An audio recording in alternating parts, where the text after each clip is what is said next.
इस्रायलकडून सध्या लेबनानवर हल्ले सुरू आहेत आणि त्याचबरोबर इराणकडून सुद्धा इस्रायलला लक्ष्य करण्यात आलं आहे। तर दुसरीकडे येमेन असेल किंवा गाझा पट्टीमध्ये सुद्धा इस्रायलकडून अटॅक केले जात आहेत, एअर स्ट्राईक केले जात आहेत। त्यामुळे आता इस्रायलमध्ये नेमकी काय स्थिती असेल ते जाणून घेण्यासाठी थेट तेल अवीव इस्रायल इथून आपल्यासोबत जोडले गेले आहेत मायर मोझेस हे काही काळासाठी महाराष्ट्रामध्ये होते, मात्र सध्या ते तेल अवीवमध्ये आहेत जिथे युद्धासारखी स्थिती सध्या दिसते। त्यामुळे तिथे नेमके काय दृश्य सध्या दिसतंय ते आपण मायर मोझेस यांच्याकडून जाणून घेऊयात। मायर मोझेस जी, तुमचं स्वागत आहे लोकशाही मराठीमध्ये। नमस्कार। तर तेल अवीव इथून थेट ते आपल्या सोबत जोडले गेले आहेत। मायर मोझेस जी, सध्या लोकांच्या मनामध्ये एकच प्रश्न आहे, इस्रायलनं सगळीकडून चहूबाजूने युद्ध छेडल्याचं दिसतंय।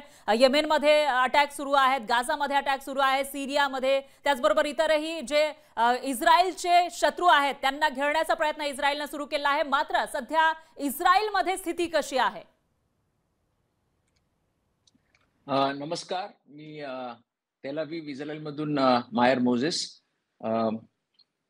परिस्थिती अशी आहे की इस्रायल 1948 मध्ये भारताच्या 10 महिन्यानंतर स्वातंत्र्य मिळालं तेव्हापासून सगळ्यांना तेच तोंड देते, म्हणजे सगळे बाजूने सगळे देश त्यांच्यावर तुटून पडतायत आणि कायम विजयच ठरलेले आहे ते। कारण जसं म्हणतो आपण की भारत आणि इस्रायल ह्यांच्याकडे आयडीएफ ज्याला म्हणतो इस्रायल डिफेन्स फोर्सेस, म्हणजे संरक्षण प्रक्रिया आहे, मारामारीची नाही आहे। आणि ह्या वेळेला जरा जास्त झालं, म्हणजे 7 ऑक्टोबर 2023 मध्ये जे घडलं ते फार वाईट घडलं, तसं व्हायला नव्हतं पाहिजे। पण त्यांनी फार अतिरेक, म्हणजे लहान लढाई व्हायच्या, मारायचे वगैरे, असे 10 दिवस 12 दिवस 2 महिन्यापर्यंतच्या लढाई इस्रायल आणि भारत दुसऱ्या शेजारच्या देशांबरोबर झालेल्या आहेत। पण ह्या वेळेला हे आज वर्ष होत, 7 तारखेला तर वर्ष होईल। वास्तविक आमचं नवीन वर्ष आता सुरू झालेलं आहे आणि त्या दिवशी जरा जास्त झालं, म्हणजे 1 तारखेला, कारण 2 तारखेला संध्याकाळी इस्रायलचं नवीन वर्ष सुरू झालं, म्हणजे ज्यूइश बांधवांचं, ज्याला आपण यहुदी म्हणतो। आणि तशी परिस्थिती पाहिली तर सगळं सुरळीत चाललंय, म्हणजे तुम्ही दुकानं उघडी आहेत, बस सर्व्हिस आहे, रेल्वे सगळं चाललंय। पण जेव्हा सायरन वाजतो ज्या वेळेला, तेव्हा तुम्हाला संरक्षणाकरता बंकर्स मध्ये किंवा बिल्डिंग मध्ये असं संरक्षणाकरता जावं लागतं, बचाव करण्याकरता। आणि ते धन्यवाद आहे की आयर्न डोम ज्याला म्हणतो आपण, जी छत्री आहे लोखंडाची, पण हे कधी संपणार, म्हणजे हे म्हणजे चालूच राहणार का? तर आता ते ठरवलंय की यांचा न्यायनिवाडा करायचा, म्हणजे पण त्याच्यामुळे तसा जरा परत मागे जातो की अशी परिस्थिती चांगली दिसते, कारण इकडची प्रक्रिया तशी आहे, माणसं सशक्त आहेत, लोकांनी आर्मी वगैरे केल्यामुळे मानसिक तशी सगळं म्हणजे काय म्हणतात त्याला, की सगळ्याची तयारी आहे, म्हणजे सगळ्या तोंड देण्याची तयारी आहे सगळ्यांची, त्यांना शिकवलं जातं वगैरे। पण त्याच्यामुळे काय होतं की इकडचा व्यवसाय खरा संपलाय, टुरिझम सगळं बंद झालं, विमान कंपन्या बंद झाल्या, बिझनेस येत नाही, येणं नाही, जाणं नाही, भाज्या महागड्या, म्हणजे फळभाज्या, जे नॉर्थ मध्ये जिथे म्हणजे लेबनॉनची बॉर्डर आहे तिथे जास्ती करून हे सगळं उगवतं, म्हणजे फळ भाजी पाणी हे सगळं महाग होत चाललंय, म्हणजे विनाकारण। आणि त्याचा शेवटी सगळा वजन सगळं लोकांवरतीच येणार। तर अशी परिस्थिती आहे, पण आम्ही लढा देतोय त्याला, म्हणजे सगळं चालू आहे, पण बघूया आता। निश्चितच मोझेसजी, एकूणच तुम्ही असं म्हणतायत की महागाई वाढलेली आहे, लोकांमध्ये एक भीतीचं वातावरण सुद्धा आहे, कारण आपण बघितलं जरी आयर्न डोम असला तरी सुद्धा इराणनं जे अटॅक केलेले होते मागच्या काही दिवसांपूर्वी, त्याच्यामधले काही अटॅक सक्सेसफुल झाले होते, काही निष्फळ ठरल्याचंही पाहायला मिळालं होतं। त्याच्यामुळे एकूणच इस्रायलची जनता नेमकं काय म्हणतेय, हे जे युद्ध छेडलेले आहे चहूबाजूनं इस्रायलनं, ते असंच कंटिन्यू राहायला पाहिजे की ते कुठेतरी थांबायला पाहिजे, अशी भावना आहे लोकांची? बरोबर, नाही, युद्ध तर थांबलंच पाहिजे, ते नक्की, त्याच्याशिवाय पुढे काय, आपण शांती, हे पण भारत असं आहे, मी नेहमी म्हणतो की शांतीप्रिय देश आहेत, हे उकसवण्याचं काम करतायत, विनाकारण उगाच त्रास देत आहेत, म्हणजे काय कारण नसताना। आणि आम्ही चांगले बाकीचे वाईट हीच प्रक्रिया चालवायची, चुकीची माहिती द्यायची। तर आणि आता याला 2 बाजू आहेत की जे आपली जी मुलं जिथे बंधक आहेत, अजून 101 अजून होस्टेजेस, म्हणजे बंधक गाझा पट्टीत अजून आहेत, तर त्यांना अजून सोडण्याच्या गोष्टी करत नाही तुम्ही। फक्त युएन पण म्हणते हे करा, सीज फायर करा, शांती करा वगैरे सगळं। अरे पण आमची मुलं कधी देणार तुम्ही, आमची माणसं कधी देणार, त्याच्याबद्दल काय बोलत नाही। आणि त्या बाजूला एक नरेशन असं चालू आहे की ते म्हणतात की नाही, तुम्ही त्यांना सीज फायर करा आणि आमची माणसं घेऊन या, पण ते काही देण्याच्या गोष्टी करतच नाही हो। ते आपल्या मध्ये 6 मुलांना जेव्हा मुलांना सापडले, नेमकी आपली सैन्य त्यांच्या जवळ पोहोचले आणि ठार मारून दिले त्यांना.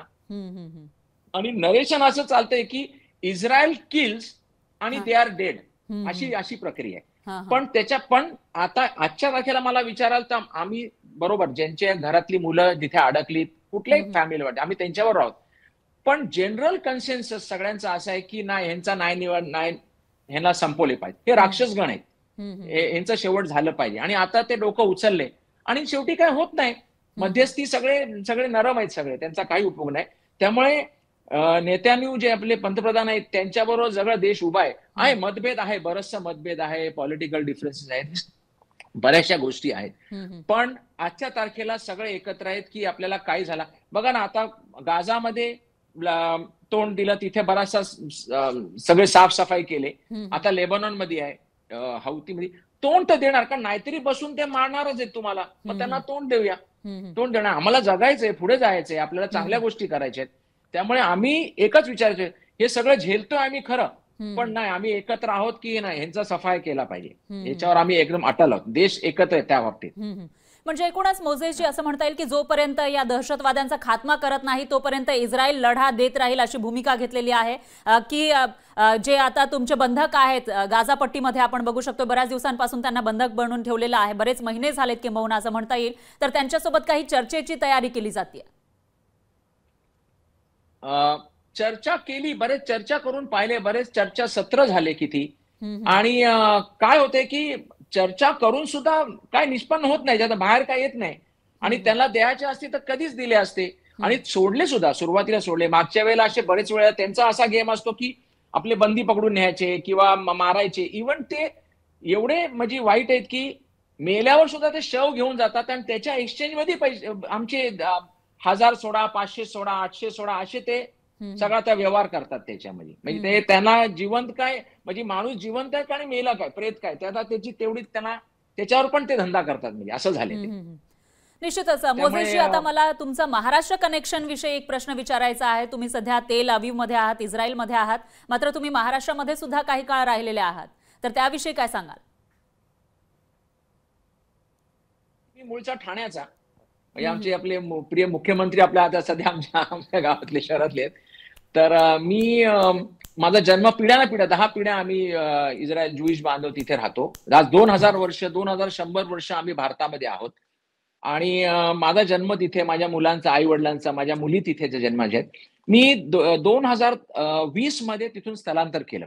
मी इस्रायलला आलो, मी, माझी मिसेस आणि 2 मुली. आणि भारत प्रेम आहे. आणि भारतामध्ये, भारत एकच देश आहे जिथे आम्हाला कधीच भीती वाटली नाही आणि त्यांचा कधीच म्हणजे नरसंहार झाला नाही किंवा त्यांना कधीच भीती वाटली नाही. भारत हे असा देश आहे. आणि ते बिकॉज दे वर हिंदू, म्हणजे हिंदू राष्ट्र असल्या कारणाने ना मागे कधी त्रास झाला, ना सध्या, ना जर राहिलं तर पुढे होणार नाही. हे मला फार अभिमानाने मी सांगतो त्या गोष्टीला. निश्चितच मोझेसजी, त्यामुळेच म्हणतात सारे जहां से अच्छा हिंदुस्तान हमारा. अतिशय शांतिप्रिय असा हा भारत देश आहे आणि आपण एक अपेक्षा करूयात की इस्रायलमध्ये सुद्धा शांतता प्रस्थापित होईल. जे काही आता वॉर सारखी स्थिती आहे ती कुठेतरी निवळेल, शांती येईल अशी अपेक्षा आपण करूयात. दरम्यान धन्यवाद, तुम्ही तेल अवीव वरून थेट लोकशाही मराठीशी संवाद साधला त्याबद्दल. धन्यवाद. लोकशाही मराठी, ऐका, पहा, जागरूक रहा.